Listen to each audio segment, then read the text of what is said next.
Subscribe to my YouTube channel, share it with your friends, and comment your thoughts. The wedding dress wasn't hers. The wedding dress didn't belong to her. Amelia stood in a small-town chapel that smelled like old wood, lilies, and someone else's dream. The satin hem of the gown brushed her ankles awkwardly. Too long, too tight. Her reflection in the cracked stained-glass window looked like a runaway ghost playing pretend.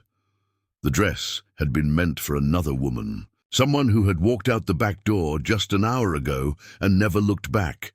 Yet here she was, about to marry a man she'd known for exactly 3 days. The murmurs around her stung like a swarm. Strangers stared with quiet confusion. The priest flipped nervously through his Bible, his voice brittle, and across from her, Eli stood in a second-hand black suit, his hands folded calmly in front of him, as if marrying a broken stranger was the most natural thing in the world. Amelia couldn't feel her hands. She couldn't remember how she got there. Just 3 days ago, she was planning to marry Trevor Lawson, her college sweetheart, her safe choice, the man her parents adored. She had spent 2 years planning the perfect wedding.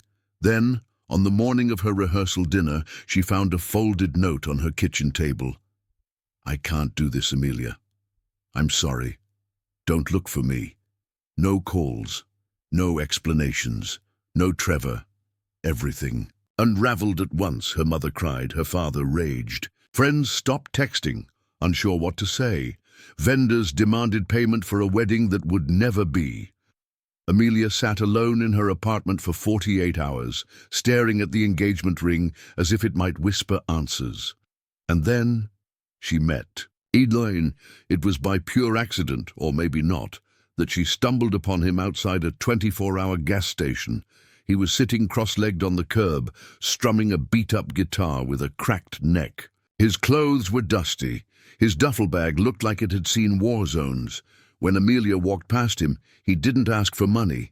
He just looked up, played a soft chord, and said, "You look like someone who lost everything." She blinked. "What makes you say that? You're still wearing the ring." She looked down. Her hand had been trembling slightly. She hadn't even realized she'd left the ring on. "Maybe I'm just stupid," she said. "Or maybe you were in love with a lie," Eli replied, returning to his song. His words, quiet as they were, cut deeper than the silence of her friends, deeper than her mother's tight-lipped judgment. For some reason she couldn't explain, Amelia sat down beside him. They talked. About nothing. About everything. She told him about Trevor, about how she'd been humiliated, about how she felt like she didn't exist anymore. Eli didn't offer advice. He didn't pity her. He just nodded, strumming a sad, wandering melody that mirrored her mood. Then she said something absurd, something wild, something no sane person would ever say. "Marry me." He stopped playing. "You drunk?" "No." "Then you're crazy." "Probably," she whispered. "But are you saying no?" Eli stared at her long and hard. Most men would have laughed. Most would have walked away. But Eli only asked one question. Church or courthouse? Now here they were. The priest cleared his throat. "Do you, Amelia Grace Foster, take this man?" "I do," she said quickly, cutting him off. Her voice cracked halfway through. "To be your lawfully wedded husband, to have and to hold in sickness and in health." "Yes," she said again, "I do." "Do you, Elijah Stone, take this woman?" "I do," Eli said smoothly. "You may now kiss the bride." He didn't kiss her. He didn't even move. Instead, Eli reached out, took her trembling hand, and gave it a single firm squeeze. It was the first time Amelia had felt steady in days. The motel they checked into that night had a neon sign that flickered like a failing heartbeat.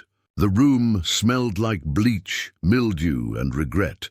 The wallpaper curled at the edges like old leaves. The queen-sized bed was dressed in worn sheets that probably hadn't seen love in years. Amelia stood by the window, staring at the parking lot, still clutching the hem of the wedding dress like a lifeline. This is the dumbest thing I've ever done." "Probably," Eli said, setting his duffel on the chair, "but you committed. I respect that. Why'd you say yes?" He unzipped the bag slowly. "I've said yes to worse." "That doesn't answer anything, doesn't it?" She turned. "Who are you, Eli?" He pulled out a battered paperback book.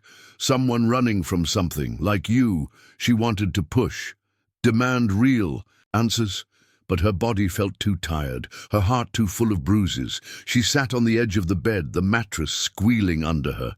"I don't even know your middle name," she whispered. "Don't think I have one." Silence stretched between them. Then, gently, Eli tossed her a folded black t-shirt. "You can change in the bathroom. I won't peek." She hesitated, then took it. That night, she didn't sleep. The thunder rolled in around 3 a.m., loud and sudden. Outside, rain poured against the motel window in sheets. Eli lay on the floor, one arm tucked under his head like a pillow. Amelia watched his chest rise and fall, steady as clockwork. He didn't move when her voice broke the quiet. "Why were you really at that gas station?" He opened one eye. "You think I just hang out at gas stations for fun?" "Do you?" He shrugged. "I was waiting on a call. It never came." "A call from who?" Eli sat up slowly, rubbing his face. "Someone I used to trust." Amelia wanted to ask more, but something in his tone made her stop. "I think Trevor used me," she said instead. "Not just emotionally, financially. I think he borrowed money from my family in my name. My dad hinted at it. I haven't had the courage to check." Eli didn't speak. Then, finally, "You should check." "I'm scared." He looked at her. "Fear doesn't erase truth. It just delays it." The next morning, he was gone. Amelia woke up to an empty room, a cold pillow, and no note. Panic shot through her like ice. Had she imagined all of it? Was he even real? Was this just another man who vanished without warning? But then she saw it. A small black flash drive, left on the nightstand, beneath her engagement ring. It had one label, written in rough capital letters, "If I don't come back." Amelia stared at it for minutes. She didn't touch it. Not yet. Instead, she went to the front desk. The old motel manager looked half asleep. "Did the guy in room 8 say where he was going?" she asked. The manager shrugged. "Left around 5 a.m., said he had to finish something, looked real serious. Did he leave a number?" "Didn't even leave his name." She walked back to the room in silence, every step heavier than the last. Her hands shook as she sat at the edge of the bed. She plugged the flash drive into her laptop. It opened instantly. No password, no encryption, just one folder. Truth. Inside, there were 6 video files, each one named after a different city. Dallas, Memphis, Phoenix, Seattle, Atlanta, Chicago. She clicked on the first. A grainy surveillance video loaded. A man in a dark coat entered a bar. He was followed by another. Man, bigger, angrier. Words were exchanged. Then a sudden burst of motion. The man in the coat struck first. The camera froze on the attacker's face as he turned toward the door. It was Eli. Amelia slammed the laptop shut. Her heart was pounding. Her ears rang with silence. Who was he? What had she just married? And why? Why had he left this behind? Was it a warning or a confession? Just night he disappeared, without a word. The wind screamed through the narrow alley as Alina pushed the door shut behind her, clutching the hem of her coat like it was the last shred of stability she had. Her heart had barely calmed from the whirlwind marriage to the stranger she had chosen over her fiancé, someone who'd promised her the world but broke her with a single lie.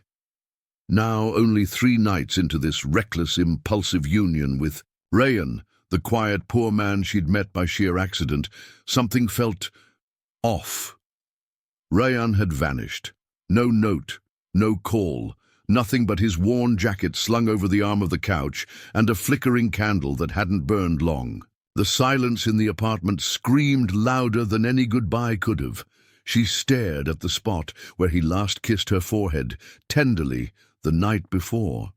She remembered the way his voice trembled when he said, "Whatever happens, don't stop believing in what's good." At the time, it felt poetic. Now it felt like a goodbye wrapped in false hope. Alina's fingers hovered over her phone.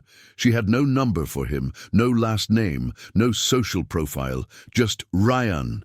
A name, a jacket, and a memory, and worst of all, a sinking feeling she'd been fooled again. She had nothing left to lose, so she went to the only place they had shared together, the tiny bookstore down the hill where they'd first met. The elderly man at the counter squinted at her as she walked in, her face tight with anxiety. "Rayan," he repeated. "Tall, quiet fella. Asked about the old philosophy section?" "Yes," she said, stepping forward desperately. "Do you know where he lives? Or if he's come in?" The old man's eyes dimmed with hesitation. "He came in yesterday, left something. Said if a girl came looking for him, give her this."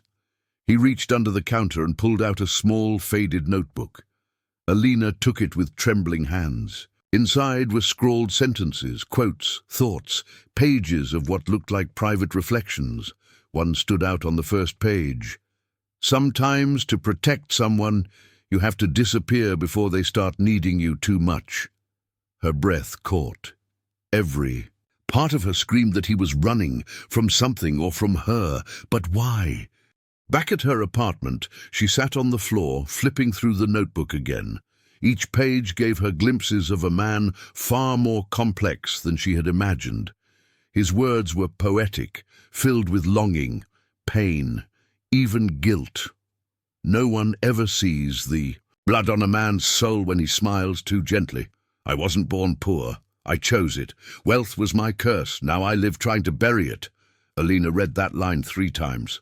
Wealth chose poverty. She remembered the way he'd refused to take her money when she tried to pay for lunch, their first afternoon together. The way he had seemed to know things, books, languages, even rare wines, despite claiming to be just a handyman between jobs. Her mind reeled. Was he hiding his true identity? Had she accidentally married someone who wasn't just mysterious, but dangerous? Or was it something darker? Was he in trouble? And if he was, why marry her in the first place? The next day, Alina visited the one friend who hadn't walked out of her life when she cancelled the engagement, Noor. "You married a man you barely knew, and now he's gone," Noor said bluntly over a mug of lukewarm coffee.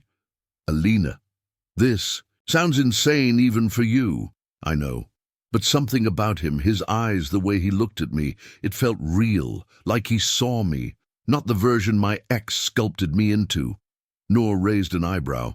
"And now he's vanished into thin air." Alina handed her the notebook. Noor flipped through it, then looked up slowly. "These aren't just journal entries. Some of this sounds like confessions." "Confessions of what?" Alina whispered. Noor hesitated, then pointed to a line near the end. "The man I used to be destroyed lives. The man I'm trying to become is trying to save one." Alina's breath hitched. Was she the life he was trying to save? Noor leaned forward. "We need to find out who he really is." Alina nodded, and for the first time in days, the fog lifted. If she had to dig up his past to understand his disappearance, she would, even if the truth shattered her. She began at the library, pulling up public records. There were no official marriage documents for a man named Rayan, at least not in their region. She tried alternate spellings. Nothing. She called the courthouse where they'd rushed the wedding. Nothing under his name. It was like he didn't exist. She then remembered his handwriting, neat, almost calligraphic, the way he pronounced words like someone educated abroad. Something didn't add up. Back at the bookstore, she asked the old man again, "Are you sure he didn't leave anything else?" He scratched his head, then pulled out a small envelope taped under the desk. Inside, a photograph. Rayan younger, standing beside a sleek black car in front of a mansion. His hair was shorter, his clothes tailored, and behind him, a woman in A red dress holding his hand. Alina stared. She flipped the photo. A date, 2019, and 2 words. Goodbye, Amelia. Who was Amelia? That night Alina couldn't sleep. The city felt colder, like it was breathing against her skin. She replayed every moment with Rayan, every half-smile, every silence. He had hidden more than his emotions.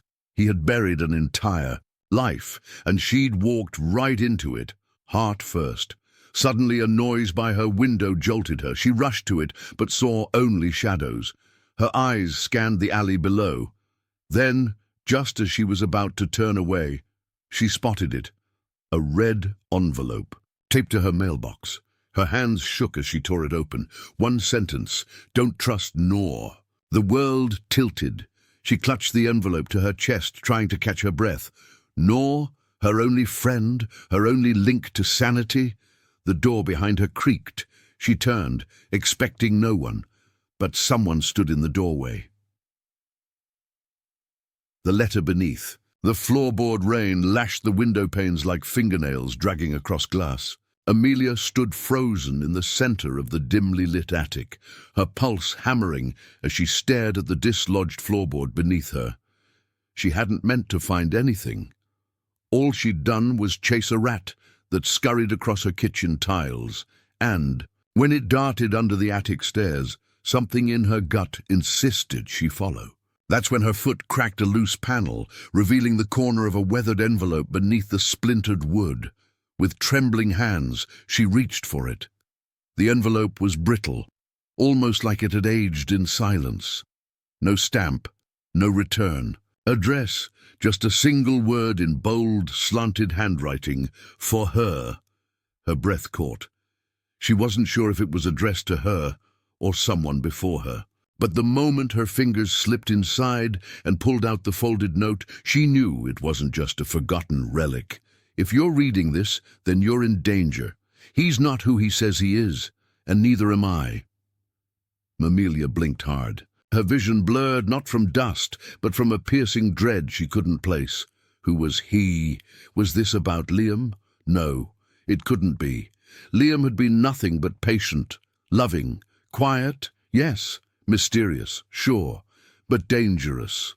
That made no sense. Still, her heart couldn't ignore the way he never talked about his past, or how his phone was always off, or how he recoiled the day she joked about looking him up online. She folded the letter slowly, her fingers cold and numb. Downstairs, she heard the front door creak open. Her chest tightened. "Amelia?" Liam's voice called. She quickly slid the letter into her coat pocket.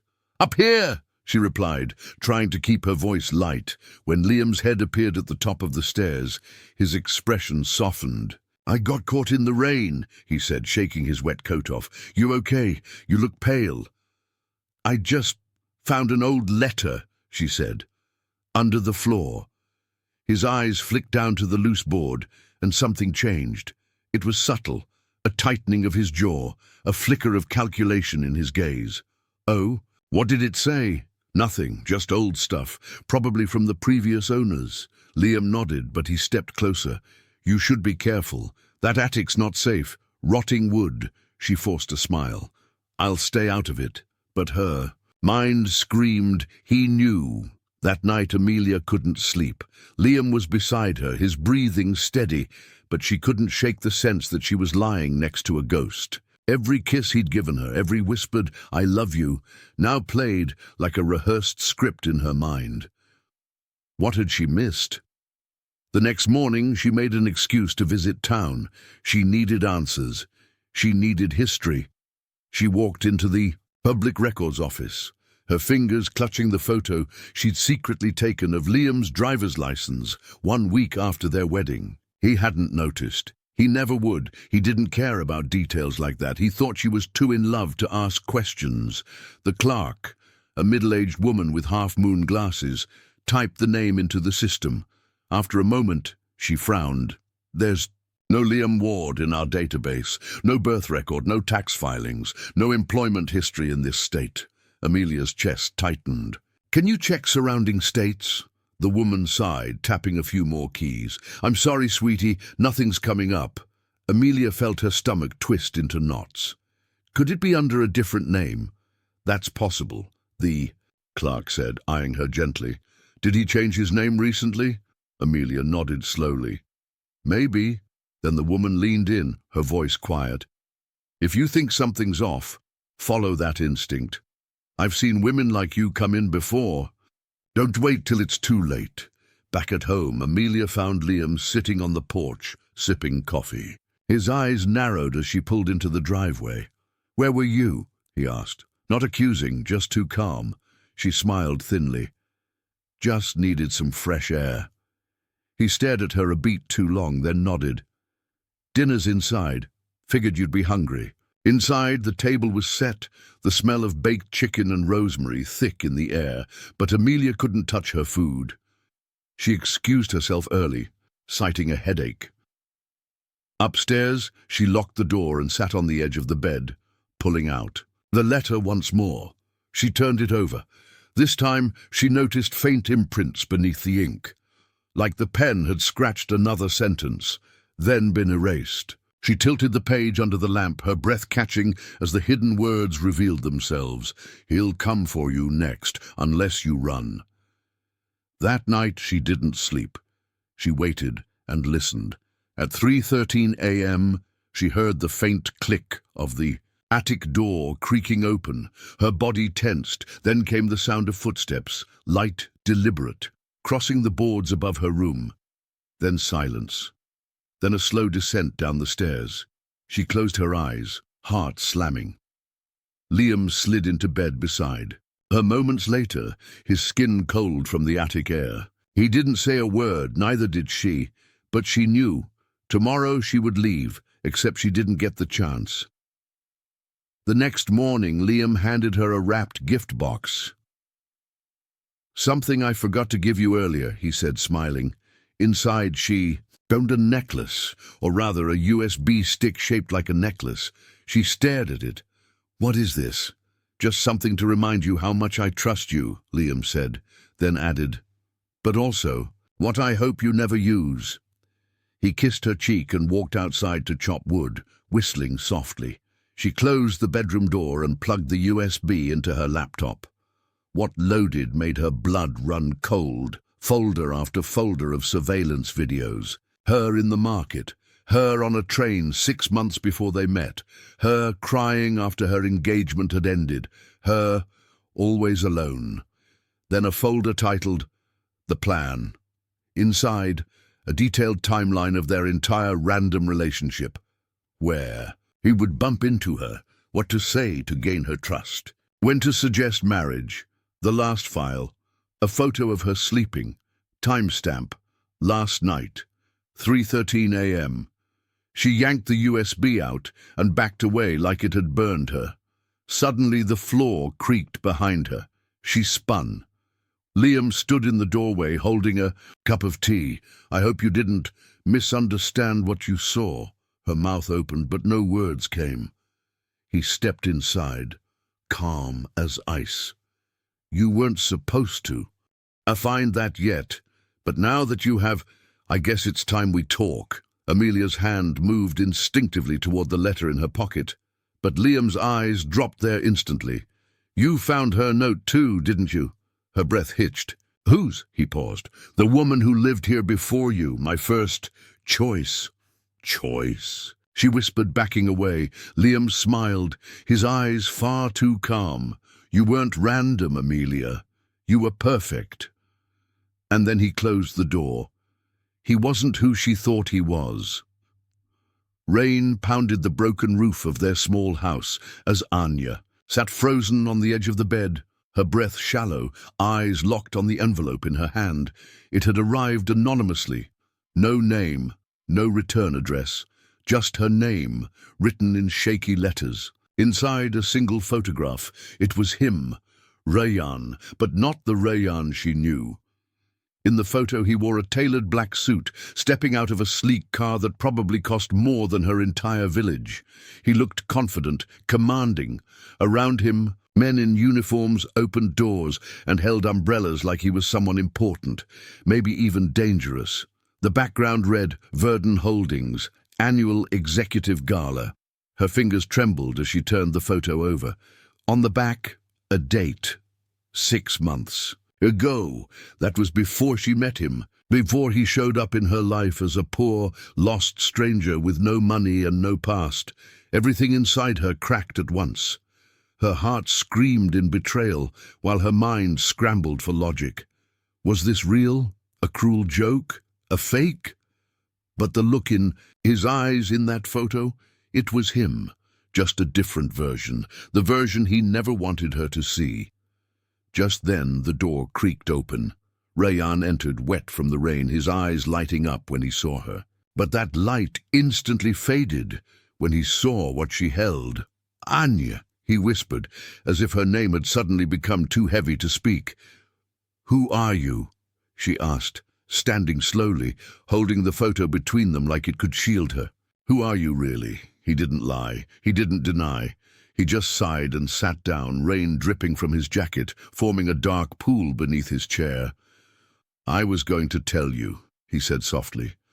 Just not like this. Not yet. Tell me what exactly? That you're not some poor stranger who wandered into my life? That you've been lying to me since the day we met? Her voice cracked, half fury, half heartbreak. Rayan looked away, then back at her, as if finally deciding to open a door long sealed shut. My real name is Rayan Mera. I used to be CEO of Verdun Holdings. Yes, the same Verdun from that photo. I had everything, money, power, influence. But I also had enemies, a lot of them. One of them was my own cousin. Anya stood still, stunned, barely breathing. He wanted me dead. He set me up. Financial fraud, scandal, and when that didn't work, a car crash meant to end it all. But I escaped. Barely. I disappeared before they could finish the job. I changed my name, left everything. That's when I met you, Anya. Dropped the photo as if it burned her hand. You mean to tell me all this time you were hiding from your past, from people trying to kill you, and you let me live in that danger without saying a word? I never meant to hurt you, he said, stepping forward slowly. I stayed because I found something in you I'd never known before. Peace, real love. Not the kind that comes with money or fear. I wanted to protect that. But you lied to me, she whispered, tears sliding down her face. You let me love someone who doesn't exist. I do exist, right here, this version. The man you've cooked for, laughed with, fought with, is as real as I've ever been. But yes, I should have told you. I was afraid if I did, I'd lose you. He reached for her hand, but she pulled away. I need time, she said, walking toward the door. I need to think. Rayan didn't follow. He just watched her leave, pain written all over his face. That night, Anya sat on the steps of the temple her mother once visited every week. She looked up at the sky, unsure whether she was mourning or angry or both. The man she fell in love with had been a lie, but had he really? The Rayan she knew had been kind, patient, honest in every other way. But secrets, they poisoned everything. She didn't sleep. The next morning she returned to their house to find it silent, empty, and a letter on the table. Anya, if you're reading this, I've left. Not because I don't love you, but because I do, and I won't bring danger to your door any longer. My past is darker than I admitted, and staying could get you hurt. I'll make things right. I promise. One day, if I survive, I'll return. I love you. I always have. Rayan, she screamed into the silence, shaking, her heart breaking all over again. He was gone. 2 days passed. 3. On the 4th day, a black SUV pulled up near the village market. Nobody recognized it. It was too clean, too expensive, too foreign to belong in this dusty corner of the world. A tall man in dark glasses stepped out, scanned the crowd, then approached Anya, who was buying rice. You're Anya, correct? She nodded, suddenly cautious. He handed her a card. Ryan Mera is missing. We need to talk. Her pulse stopped. Who are you? His former security chief. I worked for him before he disappeared. He reached out recently, said he might be ready to come back. But now, we haven't heard from him in 3 days. He said if anything happened to him, I was to come to you. Anya nearly dropped the rice sack. You think something happened to him? We're not sure, but we need your help. He trusted you. Did he mention anyone threatening him? Any names? Anya remembered the crash, the scar on his back, the way he'd wince whenever his phone rang, and suddenly a name surfaced. A name he'd muttered once in his sleep. Zihan, she told them. The man's face hardened. Zihan Mera, his cousin. We always suspected him, but could never prove it. Thank you. He turned to leave, but Anya stopped him. I'm coming with you. That's not safe. I don't care. I need to find him. I will find him. That night, Anya found herself in a city she had never dared to dream of visiting. Glass buildings, endless lights, and a silence that felt far colder than her village. Inside a hidden surveillance room in a secured building, she watched footage from traffic cameras, hospital entrances, and street corners. Rayan's face appeared only once, on the edge of a frame, walking alone, hooded near the harbor. Then nothing. Gone. Again. One of the men turned from his screen. We tracked a transaction from his emergency account, a boat rental. He might have tried to leave via sea, or someone made it look that way, she whispered. She walked out of the room, struggling to breathe. Then her phone buzzed. No caller ID, just one line. He trusted the wrong person. Again. Her legs buckled. Rayan was alive, but someone had him, and she was the only one who could save him. Back at the base, she demanded to speak to the head of Rayan's old security team. You said you'd protect him. Clearly that didn't happen. So now you're going to help me do it myself. You have no idea what you're walking into, Anya. Zihan's people are everywhere. He plays dirty. He doesn't just kill, he destroys. Then teach me how to fight. He paused, studied her. You're serious? I've never been more serious in my life. The next week changed her forever. She trained harder than she thought her body could endure. Basic defense, gun handling, situational awareness. She learned to trace digital trails, decipher silent clues, and read people's intentions in their eyes. But more than that, she changed inside. The girl who once cried over a broken engagement was gone. A woman who would walk through fire to save. The man she loved had taken her place. Then a breakthrough. A GPS tracker pinged a phone number tied to one of Zihan's offshore properties. A dock warehouse, far from any police interference. Anya insisted on going. Let me in first, she said. He knows me. He'll trust me. If he's hurt, scared, he needs to see someone he knows. They agreed, reluctantly. The SUV stopped 500 meters away from the target building. Anya walked the rest of the way alone, every step louder than the last, fear and fury mixing in her blood like gasoline near a match. She reached the metal door, knocked once, then twice, then, from the shadows, a voice. Anya, she turned sharply. It was Rayan, bruised, limping, alive. She ran to him, but he held up his hand. Don't, it's not safe. And just then, a gun cocked behind her. You should have stayed in the village, Zihan said coldly, stepping out from behind the crates. And you, he sneered at Rayan, just had to fall in love with the one person who'd come looking. For you.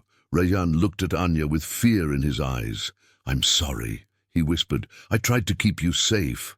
Anya stepped forward, placing herself between Rayan and Zihan's gun, and that's when she said it.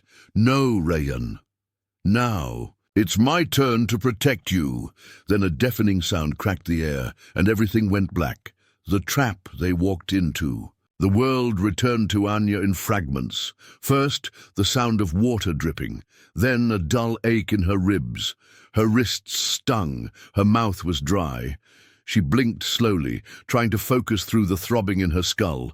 It was dark. No, not completely. A single flickering bulb swung above, casting long, warped shadows across concrete walls.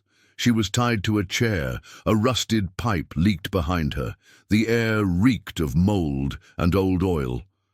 The room was silent, except for the soft groan of a man nearby. She turned her head, and her breath caught Rayyan. He was slumped against a pillar, his hands cuffed above his head, dried blood marking one side of his face.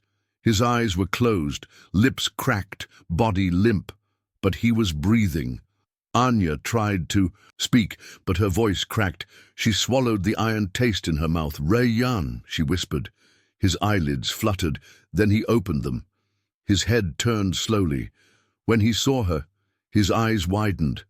"Anya," he rasped, disbelief washing over his face. "You're here! What did you do? Why did you come?" She managed a small, weak smile. "You left me no choice." Before he could reply, heavy footsteps echoed from the hallway outside. Metal clanged. A large door creaked open. In walked Zihan Mera. He looked nothing like the suave man Rayyan had once described in photos. He was stockier now, colder, with a trimmed beard and eyes like sharpened glass. 2 guards flanked him, each holding a rifle slung across their chest. "Well, well, the little village girl with the brave heart," Zihan said with a mocking grin. "You're causing me more trouble than expected." Anya stared at him without blinking. "If you wanted Rayyan dead, you would have killed him already. So what's your plan? Torture him? Use me as leverage?" Zihan chuckled. "Smart, I like that, but no. This is far more interesting than simple revenge. You see, Rayyan here was supposed to die in that car explosion a year ago. But like a cockroach, he crawled out and vanished. We all assumed he was dead until he resurfaced, started poking around, calling old allies, contacting lawyers, threatening to reclaim Verdun Holdings." He turned to Rayyan now, circling him like a predator. "You should have stayed gone." Rayyan met his cousin's stare, defiant even in pain. "You were always a coward, Zihan, hiding behind money, manipulation, and men with guns." Zihan's smile vanished. He grabbed Rayyan's face, squeezing his jaw hard. "You don't get to talk about cowardice when you ran away like a rat," he snarled. "But don't worry, I'll fix that mistake. You'll sign over all remaining legal holdings, every last asset in your name. Then you'll disappear again, permanently." He turned to Anya. "And as for you, sweetheart, I haven't decided. Yet depends on how difficult you want to be." Anya spat at his feet. Zihan's eyes darkened. One of the guards stepped forward, but Zihan raised a hand. "No, not yet." He leaned closer to Anya. "I'm going to enjoy breaking you." He walked out, the guards following. Once the door slammed shut, Anya whispered across the room, "Are you okay?" Rayyan chuckled dryly. "Define okay." She smiled faintly, despite the fear twisting in her chest. "We'll get out of this, I promise." He met her gaze with something she hadn't seen before, not just pain, but shame. "I should have told you everything sooner, about Zihan, about me. I didn't want my darkness to touch you." Anya shook her head. "It touched me the day I found out who you were. But it didn't scare me. What scared me was losing you, and I'm not going to let that happen." Rayyan looked at her like she was the last light left in a crumbling world. Hours passed. The room remained quiet. But then Anya heard something, faint tapping, like a code. She listened closely. It was coming from behind the wall. 3 knocks, pause. 2 knocks, long pause. Then 1. Rayyan's head jerked up. "Morse code," he whispered. He tapped back with his foot. Short, careful thumps on the concrete floor. A response, then silence. A minute later, the far wall groaned, and a piece of the panel shifted open. A man slipped through. Slender, sharp-eyed, dressed in dark fatigues, Rayyan exhaled in disbelief. "Asher," the man nodded. "Still alive, boss?" "Barely. Asher." moved fast, cutting Anya's ropes first, then unlocking Rayan's cuffs with a keycard. He handed Rayan a small pistol. "We've got one shot to get out. The rest of the team's waiting at extraction." "How did you find us?" Anya asked, stunned. "GPS in Rayan's emergency implant," Asher replied. "Hidden in his watch. He triggered it before Zihan caught him." Anya glanced at Rayan, who was already limping toward the door. "You planned this?" "Plan B," he muttered. "In case things went to hell." They slipped through the dark corridors of the compound. Each step was a risk. Every door, every turn could mean discovery. Guards patrolled in intervals, but Asher knew the layout. He directed them through servant halls, abandoned offices, down a narrow stairwell that smelled of damp steel. They reached the lower loading bay, just 20 meters from the back exit. Then, an alarm blared. Red lights spun to life. "They know," Asher hissed. "Move!" Bullets slammed into the wall as two guards opened fire from the upper deck. Rayan shoved Anya behind a stack of crates as he returned fire. Asher hit one guard in the leg. He dropped, howling. Rayan's gun clicked. Empty. He tossed it aside, ducked, and sprinted across the open floor to a side hatch. Anya followed, her heart slamming in her chest. Asher brought up the rear, covering them. They burst through the door into pouring rain. A black SUV roared to a stop in front of them. The doors flew open. More of Rayan's former team pulled them in. "Go! Go!" Asher shouted. The SUV sped. Off bullets bouncing off the armored rear, Anya collapsed into Rayan's arms. They were out, alive. For now. Back in the city safe house, Anya watched the sunrise through reinforced glass. Rayan sat beside her, a fresh bandage across his brow. "I don't know what to say," he murmured. She reached for his hand. "Then don't say anything. Just stay." He nodded. "I will, but this isn't over. Zihan won't stop until he gets what he wants." "Then we don't hide anymore," Anya said quietly. "We fight." Over the next 2 weeks, they worked with Rayan's team to build a case. They gathered documents, recordings, old emails, encrypted files, proof of Zihan's embezzlement, money laundering, attempted murder. It was risky, requiring ex-employees and secret bank trails, but piece by piece they constructed a wall of undeniable evidence. Rayan recorded a video statement, revealing everything. He released it anonymously to the press, law enforcement, and Verdun's board. The shockwave was immediate. News stations exploded with the story of a dead CEO who had returned to expose the truth. Verdun Holdings shares froze. The government launched an investigation. Arrest warrants were issued, but Zihan didn't go quietly. 3 days later, a car bomb destroyed the safe house Rayan had just left. No one was injured. But the message was clear: run or die. Rayan stood in front of the burning wreckage, fists clenched. "I'm done running," he growled. "We take him down, now."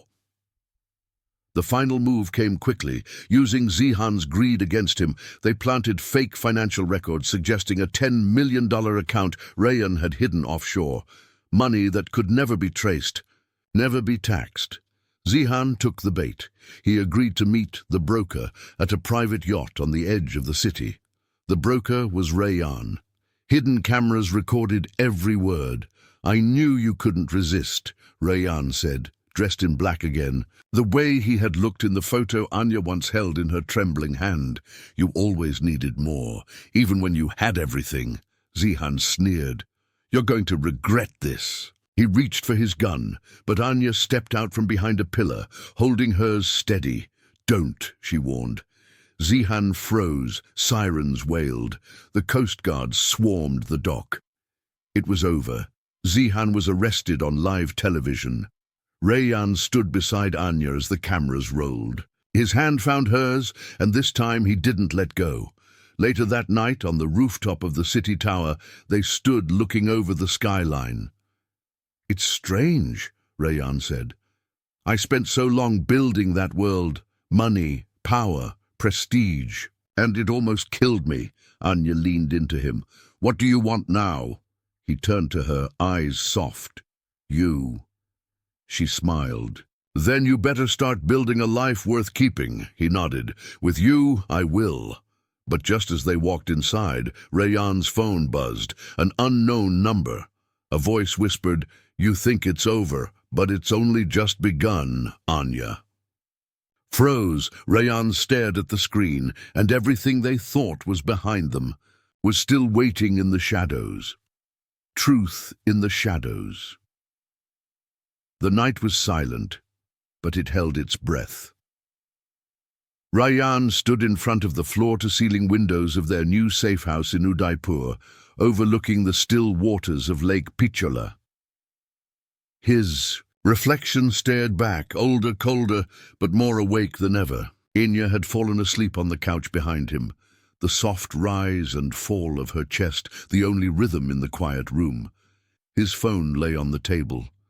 That voice still echoed in his mind. You think it's over, but it's only just begun.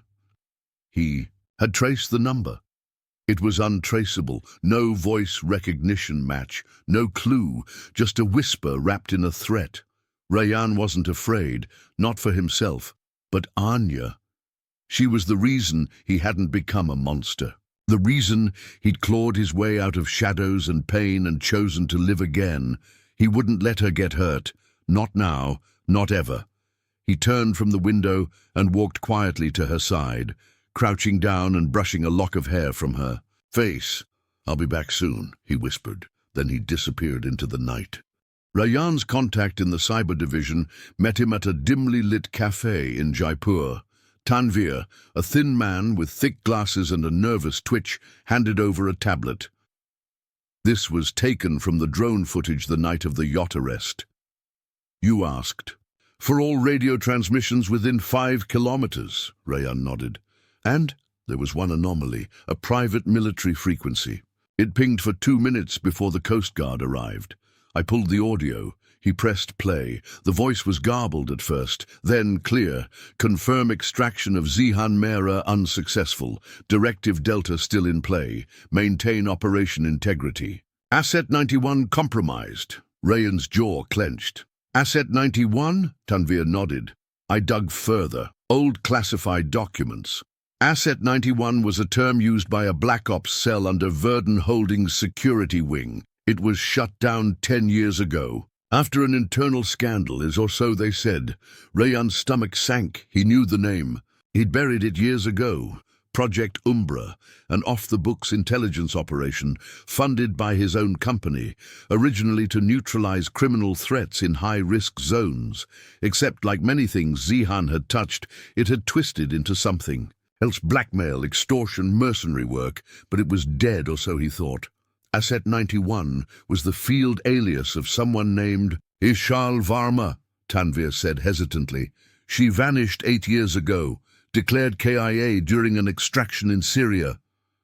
Rayan blinked. Ishal. He hadn't heard that name in years. She had been his second-in-command once, and she had loved him. But she had died in an ambush, or that's what the report said. Now it seemed she was alive, and she wanted him dead. When Rayan returned, Anya was waiting on the rooftop. She'd known he was gone the second she woke. You shouldn't have left without telling me, she said quietly. I didn't want to worry you. Anya crossed her arms. I'm not made of glass, Rayan. I've stood beside you in shootouts and boardrooms. I've lied, fought, bled for this. Don't keep me in the dark. He stepped closer. Someone's still out there. Someone connected to a buried project from my past. Her name is Ishal Varma. Anya's lips tightened. Ex-lover? Rayan hesitated. Yes, but it ended long before I disappeared. She was presumed dead. Now she's back. And judging by the message I received, she believes I betrayed her. Anya looked down at the lake. Then we find her. Together. Rayan touched her hand. Are you sure? I'm not just a woman you rescued from poverty anymore, she said. I'm the woman who chose you when you had nothing. I'm not walking away now. He smiled, tired but real. Then let's finish this. It didn't take long to find the lead. Zihan had been transferred to a maximum security holding center under military supervision, but one of the guards, bribed or blackmailed, had passed a note to Zihan just a day before the anonymous call Rayyan received. They intercepted it. The handwriting was sharp, precise. 3 words, "You still." Oh. The signature, a stylized V. Anya stared at it. What does that mean? Rayyan took a deep breath. It's her. Ishal Varma always signed classified operations with a V. She called herself the Void. Where would she go? Rayyan didn't blink. Where she died. The ruins of the old Verdun safe house Era 7 were buried in the deserts outside Palmyra, Syria. Now they were active again. Rayyan and Anya crossed borders using old aliases. Asher joined them with 2 ex-agents from Rayyan's past unit. No weapons allowed, too risky. They smuggled in only what they could carry. They arrived at dusk. The structure was half collapsed, scorched by time and war. But inside, the lights worked. Power buzzed from solar backups. Screens blinked on old consoles. And standing in the center was her, Ishal Varma. She hadn't aged much. Her hair was tied back in a severe braid. A scar ran across her left cheek. Her black coat flared like a flag of war. "So," she said softly, "the ghost returns." Rayyan stepped forward. "You're alive." Her smile was bitter. "No thanks to you. I thought you were dead. I was told you were burned in the extraction." "I was left," she snapped, "because the operation was sabotaged. And you never came." "I didn't know," Rayyan's voice cracked. "I was told the entire team was lost. I searched what I could. Zihan buried the records." Ishal stepped closer, her gaze flickering to Anya. "And now, you've replaced me." Anya didn't flinch. "He didn't replace you. He survived you." Rayyan raised a hand. "This isn't about jealousy. This is about truth. Ishal, Zihan used both of us. He funded Umbra behind the board's back. He cut you off when it got too risky." She laughed coldly. "You think I didn't know that? I watched him rise off my back. But you—" She pointed at him, her voice sharp. "You were supposed to be different." "I was," he said softly. "Then I lost myself. But I found my way back." "You think this redemption tour changes anything?" she hissed. "Zihan gets arrested, and now you're the hero again. You want a clean slate, Rayyan? There's blood you can't wash off." He met her eyes. "Then help me make it right. Expose Umbra. Take down what's left. Together." She stared at him for a long moment, then lowered her gun. The confession was live-streamed to an encrypted cloud. Ishal sat beside Rayyan, telling the world about Project Umbra, about the missions, the casualties, the corruption. Anya watched from behind the camera, her fingers trembling. Rayyan didn't hide his part. "I signed off on operations that cost lives. I believed we were saving more than we hurt. But when it became a business, I looked away. That ends now."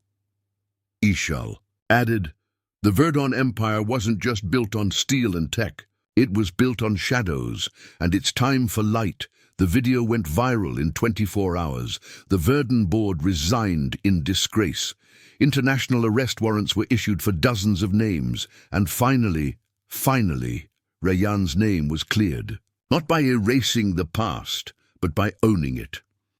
A month later, in a small garden villa in the hills of Himachal, Rayyan stood with Anya beneath a canopy of white jasmine flowers.